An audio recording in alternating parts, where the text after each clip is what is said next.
SDP maths tutorial में आपका स्वागत है। नमस्कार दोस्तों, मैं हूं सुदीप और आप देख रहे हैं हमारा YouTube channel SDP maths tutorial.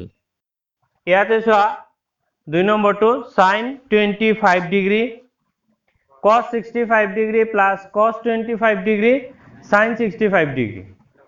ইয়াত চোৱা দুটা পাৰ্ট আছে। ফাৰ্ষ্টৰ পাৰ্টত আছে sin 25, তাৰ পিছত আছে cos 65। এইটো এটা পাৰ্ট বুলি ধৰি ললো। আৰু পিছৰ পাৰ্টত আছে cos 25 আৰু sin 65। এতিয়া দুটা পাৰ্টৰ পৰা আমি যিকোনো এটা এটাহে চেঞ্জ কৰিব লাগিব। এইটো পাৰ্টৰ পৰা sin আৰু cos আছে।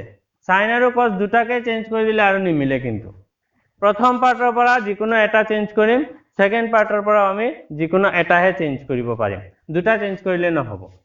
ইয়াত চোৱা আমি sin টো ইয়াতে সেম ৰাখিলো sin 25 ডিগ্ৰী আৰু ইয়াত যেটো cos আছে, cos টো আমি কি লিখিম, cos 90 মাইনাস কি দিলে হ'ব 65, 25 এ দিব লাগিব।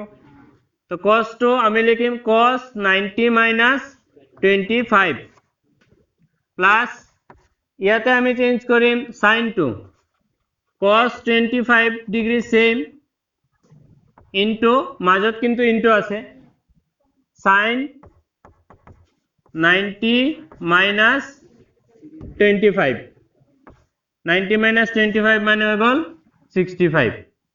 বুঝিছানে? এতিয়া sin 25 ডিগ্ৰী আৰু cos 90 minus 25, cos 90 minus 25। তো ইয়াত ফৰ্মুলা আছে cos 90 minus a থাকিলে cos টো চেঞ্জ হৈ যাব sinত আৰু তাৰ লগত যেটো এংগেল আছে এইটো sinৰ লগত বহিব। তো ইয়াত cos চেঞ্জ হ'ব কিহত, sinত আৰু এংগেল হ'ব 25 degree plus cos 25 degree same আৰু sin 90 minus 25 এইটো ফৰ্মুলা sin 90 minus a থাকিলে হয় cos a।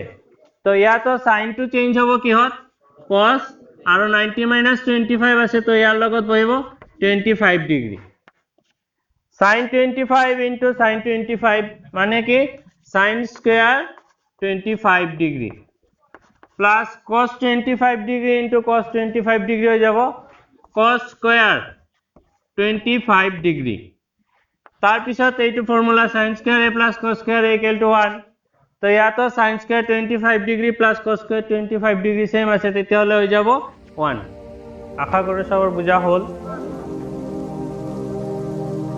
आई होप आप लोगों को ये वीडियो अच्छा लगा। Thanks for watching.